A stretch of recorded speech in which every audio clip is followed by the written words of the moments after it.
Good evening and welcome to a special digital edition of News 18. Tonight, a debate with the candidates for West Lafayette City Council. This debate is co-sponsored by the League of Women Voters of Greater Lafayette and WLFI TV 18. The candidates have agreed to a set of rules governing this debate. Now, each candidate will give an opening statement followed by questions from the moderators. They'll have 1.5 minutes to give their opening and closing statements. Candidates will have 1 minute to respond to each question. The debate will end with closing statements. Yeah, our timers will make sure that we follow to the agreed times, and the candidates have not seen these questions in advance and have agreed not to bring prepared notes for the questions. The 5 candidates here tonight: James Blanco, David Sanders, Iris O'Donnell Belisario, Patrick Flannelly, and Brian Russell. Just a few minutes ago, we drew names from a hat to determine who would make the first opening statement. Brian Russell will start with his opening statement first. Mr. Russell? Thank you. Thank you to the League of Women Voters for hosting this and WLFI for airing it. I'd like to thank all my friends and family at home who have been supporting me. The new supporters that I've gained over the last few weeks, few months of campaigning. It's really been an honor to meet new people. It's been humbling to make new friends, and I hope to carry that humility into the role of a city council person.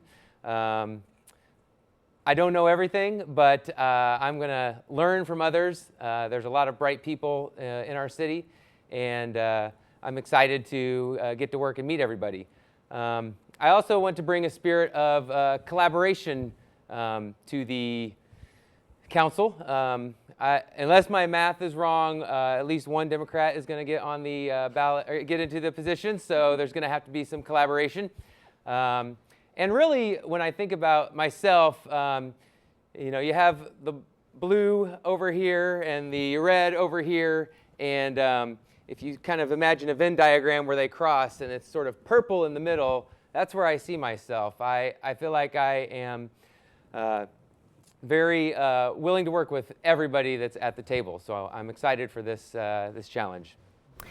Well, thank you so much. Now we're going to go ahead and take an opening statement here from Iris O'Donnell Belisario. Hi, my name is Iris O'Donnell Belisario, and I currently work for a national nonprofit called Lead for America as their program officer and digital equity specialist. We focus on building capacity in rural communities across the United States with an AmeriCorps program, and I hope to bring some of that experience of public service into West Lafayette as a city councilor. I'm honored to be standing here as one of the candidates, or I guess sitting, and really excited to share with you about my priorities and give you an opportunity to hear some more about what I'd like to see happen. I also, my priorities really center around affordable and accessible housing. I think we're in the middle of a housing crisis, and I'd love to come up with a collaborative approach to really make sure that we're addressing that, and that's the forefront of our conversations. That is not the only issue. So there's also water resources is a really big thing right now. So looking at making sure we're protecting our water resources, our environment, and in general promoting a sustainable environment and sustainable economic growth. Thank you. And thank you. Now we're going to hear from James Blanco with his opening statement. Mr. Blanco. Good evening, and thank you for the WLFI and for the League of Women Voters for hosting this forum. I'm James Blanco. I'm proud to have served the people of West Lafayette since early 2020 on the City Council. A lot of my early time on the City Council was defined by some pretty unprecedented challenges, including a pandemic and a massive economic slowdown, the likes of which we'd really never seen. But I'm proud to have helped work with many others, with the mayor, with the administration, with many in the community to find solutions on these various challenges. I'm proud also to be a different voice on the City Council, someone who is a working class person and a renter, which is not commonly represented in elected office. And I'm proud to be that representation for so many people who often feel ignored or unheard by government. And I'm proud to keep on fighting for those people, for many others, to keep on hearing people out. genuinely. That's why I'm running for re-election. All right, thank you so much. Now we're going to take an opening statement here from Patrick Flannelly. Mr. Flannelly? Yeah, thank you. Thank you to the League of Women Voters and to WLFI for hosting us here tonight. It's an honor and a privilege. And my name is Patrick Flannelly, and I'm running for City Council at large. I've been asked why run for City Council.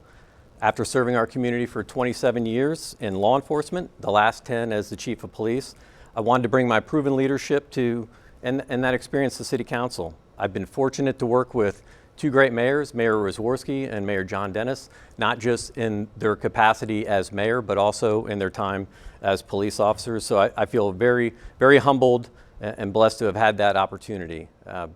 Mayor Dennis is my campaign chair. He's endorsed me for this role, and I really do appreciate his support, and I've really benefited from his mentorship. Mayor Dennis appointed me to the Parks Department Board back in 2009, where I spent 12 years. He chose me for that role because he knew I have a deep love of outdoor spaces, my passion for health and wellness, and my experience of community engagement. Parks are central to well-being and vitality of any community, and we certainly have done a great job here in West Lafayette. I've dedicated my life to public safety upon graduating from West Lafayette High School. I went into the service. I spent 4 years in the Air Force, graduated from Purdue, and then started my career at Lafayette PD, and I'm looking forward to bringing that experience here to the City Council. Okay, thank you. And finally, the final opening statement coming from Mr. David Sanders. David? Hello, my name is David Sanders. I am currently West Lafayette City Councilor at large. I've been serving since 2016. I'm an associate professor of biological sciences at Purdue University. I have worked with the United States Defense Threat Reduction Agency Biological Weapons Proliferation Program to try to prevent the spread of biological weapons. I have been serving the community by being open, transparent, and having monthly Meet Your Counselor meetings. I respond to every single email that I receive. My interest is in responding to community concerns and to focusing on the long-term good of the community as a whole. I believe in working in a bipartisan fashion, and I have been consistently operating that way. Furthermore, I believe that it's important to listen to everyone on any issue, to gather as much information as possible. But then it comes a time when you have to make a decision and you have to stand for something. And it's important to know that, and I've demonstrated this, something that I'll tell you as a candidate is also what I will accomplish as your city councilor. And so I would appreciate your support in the upcoming election. Thank you very much.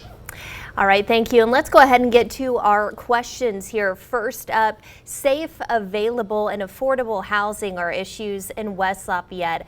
What specific ideas would you like to propose as a city council person to address these issues? Our first question is going to go to Iris. And Iris, real quick before we get started, I'm going to have you move your hair away from your microphone. I have the same problem sometimes, but we're getting just a little bit of static with it. So I'm going to have you start off with that first question. Thank you. So I think, kind of like I mentioned in the introduction speech, affordable and accessible and available housing is definitely a really crucial issue in West Lafayette. One model that I really like that I would love to bring to West Lafayette is called a land bank, and so it's where we take unused or unsuitable housing and we kind of turn that into a space where we can have more affordable housing with that. And I think that model, we need to adapt it a little bit because we don't have a lot of empty housing or empty lots in West Lafayette, but I think we have housing that is falling apart or dilapidated within the community that we can work to improve. I would also like to collaborate with the university to make sure we fully understand the growth of the student population and what our housing demands will be, not just next year, but 5-10 years down the line. Okay, thank you. Mr. Blanco? Housing affordability and accessibility is truly a personal issue for me, as well as one that's just critical for this community. I'm a renter. I mean, I've actually had to face the rental market myself. I'll say that there are a few ideas that we have cooking up. One is in certain neighborhoods allowing for what are called accessory dwelling units, where you would have, it's also known as a granny flat. It's a very traditional form of development that allows someone who has a single family home to add an addition, a little apartment that maybe they rent out, maybe they have a family member living there. It's a simple way to create affordable housing. And also, especially toward the campus area, we want to focus on higher density, especially as there are more and more students coming from Purdue. So those are our focus. There's more, and I'm happy to hear out. Well, thank you so much. And now, Mr. Flannelly. Yeah, well, I have 3 boys, and 2 of them are at Purdue right now. So we've been through this looking for affordable housing, and for college students, that can be a pretty challenging thing. So I think the answer is pretty straightforward. It's really we have to let the market correct for itself, and by that I mean we need to build more housing, and there's a lot of ways that we can do it. I love the idea of high density housing, particularly in what we're considering our downtown area and our student areas, because I think that will alleviate some of the pressure that's bleeding out into our neighborhoods. And I'm sure probably the question is going to come up about Airbnbs, or I would anticipate, but that crunch is really causing a problem. It's driving cost up 15% per year for students over the last 2 to 3 years. That's a lot of money. So I think if we can bring in more housing, I think that'll also create some competition, which then puts pressures on landlords also to ensure that we're doing the right thing for all our renters. Okay, and finally, David Sanders. Thank you. This is an issue about which I've been concerned for a long time, and I believe I reflect the concerns of the people of West Lafayette about this particular issue. For quite some time, I was interested in empowering neighborhoods to challenge transient rental properties that were going to be in their neighborhoods. And finally, the Mayor Dennis, with whom I've worked on lots of issues in this city, and our future mayor, Aaron Easter, came to me and said, listen, we know how concerned you are about this. We will work together with you on a resolution to allow people in West Lafayette, in neighborhoods, to object to the presence of, or the conversion of properties to being transient rentals, sometimes referred to as Airbnbs. This is the sort of leadership that I feel that I demonstrate as West Lafayette City Councilor. And finally, Mr. Russell. Hi, yeah. As for affordable housing, I mean, I've seen as a realtor lots of people lose out on housing. The housing prices have been going up. The inventory of homes has not kept pace, so we need to do things to support developers building neighborhoods. I like James's idea of accessory dwelling units. When we lived in Portland, my wife and I had an accessory dwelling unit as a part of our house, and it helped with friends who needed a place to stay. We had my sister come live with us and help nanny with our children while they were growing up. And it gave us a lot of flexibility, and then it could have been used. We didn't use ours for this, but it could have been used as a rental, and that would also help alleviate some of the upward pressure on rental prices, which are skyrocketing right now. So, lots of good ideas out there. Okay, thank you. Time for rebuttal now. Now, tonight we're going to open the discussion to all of the candidates all at once. Do any of the candidates wish to add additional comments on this question? I would like to say I think it's a good problem to have. It certainly is creating a crunch in the short term, but as we open up more housing, it really does. It's going to bring the opportunities for families, and I think to have more affordable housing. When you can't find anything right now, it just drives the cost up. And so I think it's pretty clear what we need to do.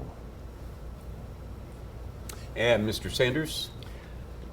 So there are a few pressures that are making it less and less possible for people to have affordable housing here in West Lafayette. One of them is the vast increase in the student population at Purdue University. And I believe that it's very important for Purdue to make commitments to the city to make sure that that isn't going to go on indefinitely, and that Purdue needs to step up and increase the amount of student housing in order to relieve the pressure on the housing stock in West Lafayette. I'd just like to add something else about this question of transient rentals, and that is one of the major effects is the harm that it does to our school district. The amount of funding that the school district gets is dependent upon the number of children. And as we remove properties from family residences, from families with children, that means it's going to have deleterious effects on the funding for our schools. And I am the parent of 3 boys who all went through the West Lafayette school system, and I think this is an incredibly important issue for the quality of life in West Lafayette. And quality of life is really the ultimate issue that we always need to be focusing on, and certainly that's what I focus on as West Lafayette City Councilor. All right, The only other thing I would echo is to increase more affordable housing, there might be some, I don't want to say tax abatements, but some tax advantaged incentives we're going to have to give to developers to make the numbers crunch. And it's got to be a win-win situation. It's got to be good for the developers, it's got to be good for the residents, and it's got to be good for the city. Otherwise, I don't think we should say yes to those kinds of arrangements unless we can make sure that the numbers all work out for everyone. Okay, we're out of time for rebuttal now. Let's get to question 2, and it actually has been predicted. Do you believe short-term Airbnb type rentals should be regulated differently from long-term rentals? Why or why not? And we'll start with James Blanco. No, yes. Yes, definitely they need to be at the very least at the same regulations as the long-term rentals. But I think the main thing we need, there needs to still be some kind of connection to the community. I think it's one thing if you have an Airbnb in which, let's say you have a family and then they have an extra room they want to rent out. Okay, that's one thing. It's another thing if you're taking an entire house that could go to some family who wants to settle down in West Lafayette, and you're taking that entire house and making it into a short-term rental that's like purely an investment. I think there's something wrong with that. Thank you. And now, Mr. Flannelly? I think it really is all going to come down to legislation, because as for the restrictions or anything that we would want to impose locally, we have to follow state law. And currently, that really we're not set up well to be able to take local control over this issue. And I think that's something that we're going to have to work on with our legislative parties and partners at the State House. And that's something that I think I can bring to the table. I've had to work in a very collaborative environment for a long time, and that's something, when you have a problem, you just have to attack it. And I think in the short term, what we can really try to do is focus on bringing in more housing.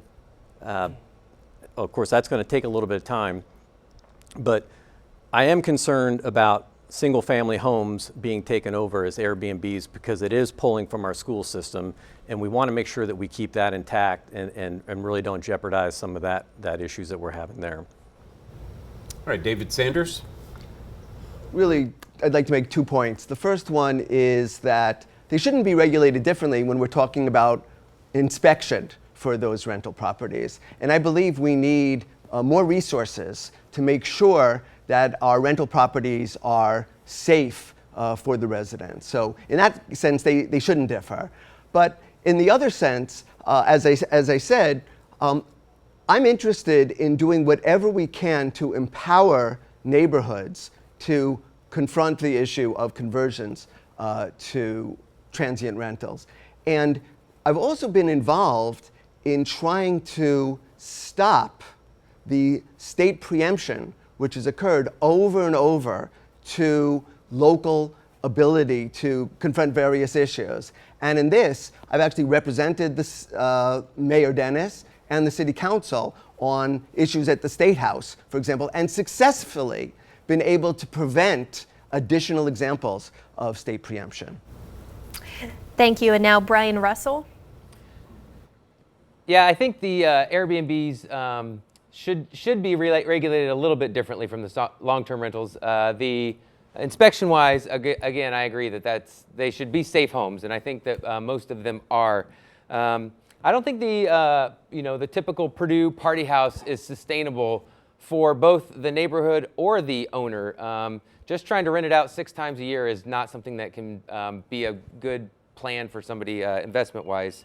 I also agree that every house that we take out of the neighborhood is potentially a lost family, lost kids in the school, and I think that we need to support this referendum that's coming up on our ballot, and we need to support the schools by making sure they can have as many students as possible, because we shouldn't have to keep going back to the taxpayers for more money on the referendums. And finally, I think it's not sustainable at a regulatory level right now, because the BZA meetings, Bureau of Zoning meetings, all they are Airbnb reviews now, and I don't think that's what they're meant to be. So. And Iris O'Donnell Belisario. So Airbnbs is definitely like a really hot topic in West Lafayette right now, and I think that making sure that the owners who are coming in, if we're passing the exemption with someone who's a responsible owner of that property, who's local, who's going to be doing the maintenance and going to be checking in, that's a totally different story than if we have someone who lives in Florida and is renting an Airbnb here, hires someone else to come in and clean it, hires someone to come in and do the maintenance. And so it's a complex issue to really understand what is the long-term consequence. When that house sells, who is going to take over that ownership? Who will own that exemption and be able to potentially, create a party house? Maybe it starts out as a friendly location and it evolves into something different. So I think those decisions need to be made carefully. And I also think that on a state level, we really need to ensure that we have local power to regulate things that impact us in our neighborhoods. And so making sure that we are advocating at a state level, we're working with our state representatives to make sure they understand our needs and can represent us accurately. Well, now it's time for the rebuttal. So if any of the candidates would like to mention anything about this topic, now is your time to do so. Yeah, I would agree with what Iris just said on the part about, we have all these people coming to present their Airbnbs to the BZA, and they're good people, but the house, when it eventually sells, and almost every house sells, it goes, if those rights carry on with the house and it's not with the person that got the exemption, then we could be sitting in a boatload of trouble if a new buyer takes it and it's not quite as good. The other thing, reviewing having the neighbors have to give make lots of complaints about a property before it finally gets taken out of the Airbnb stock, I think is a big onus to put on the neighbors, and I don't think that's the way it should be set up either. So there'll have to be some city review policy that takes care of that for them, so that if there's enough complaints, it can be pulled from the review. Go ahead, Mr. Sanders. So I guess I'm partially responsible for the fact that, sorry, Patrick, why don't you go first? And Sure. Yeah. Well, so I think what we're all trying to say is we have to have rules in place that everybody understands. And I think locally, we have to have the influence to determine what that is that we actually want as a community. Because I think there is a balance that we can strike, and that way we can protect private homeowners who want to make investments in their property and do things that are going to be good for them in the long term, but not at the detriment to the city as a whole. So I think it really is, it's going to take a process where we sit down and really just lay out what are the rules going to be, and then we have to have a plan to enforce that and make sure that we do that well. If I may. So I guess I'm responsible for the fact that the zoning meetings are focused on these Airbnbs. I mean, there is the county, Lafayette, and now West Lafayette, because of the resolution that Mayor Dennis and I sponsored, gave neighborhoods the right to object to the special exceptions. And before that, there was no way that was allowed to control them under the state law. There is nothing more. What Mayor Dennis and I did was to give neighborhoods the only rights that they have about regulating Airbnbs. We are preempted by state law from doing anything more. So the cities really can't do this. It is a zoning issue, and currently we're allowed to do things because of the resolution. Time has come to an end, so now it's time to move on to question number 3. Do you currently support or oppose a proposed water pipeline from Tippecanoe County to the LEAP District in Boone County? Please be specific as to why you are taking your position. In this question, we'll start off with Mr. Flannelly. Yeah, well, thanks.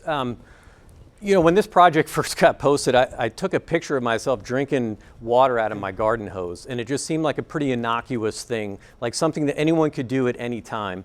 And when you live in a water-rich environment like we do, it's not something that you think twice about. You don't worry about it. But then when you read about what happened with this project, then you start to have deep concerns, because without water, you don't have anything. We can talk about all the economic development that we want, but none of it comes to fruition if you can't support it with our natural resources. So we have to protect our natural resources in Tippecanoe County and our surrounding counties.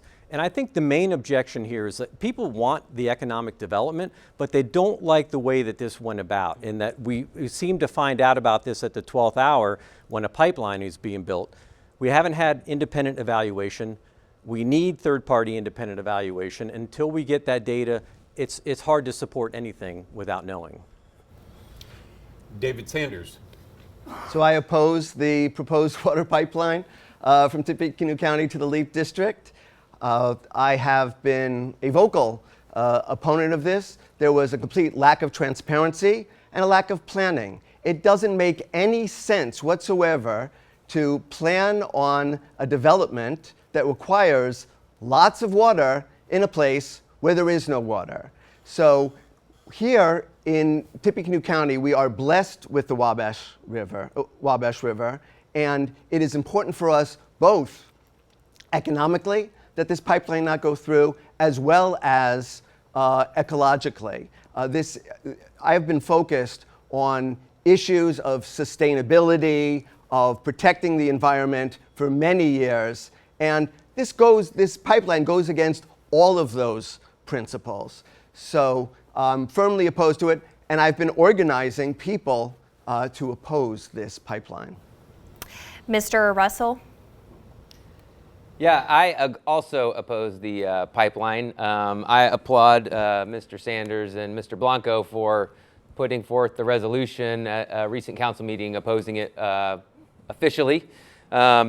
My concern is that this might be a done deal, and so I think the focus should be on what can we do to slow the flow, what can we do to make sure that the project doesn't increase in scope, like continue on down the road to Indianapolis or other places.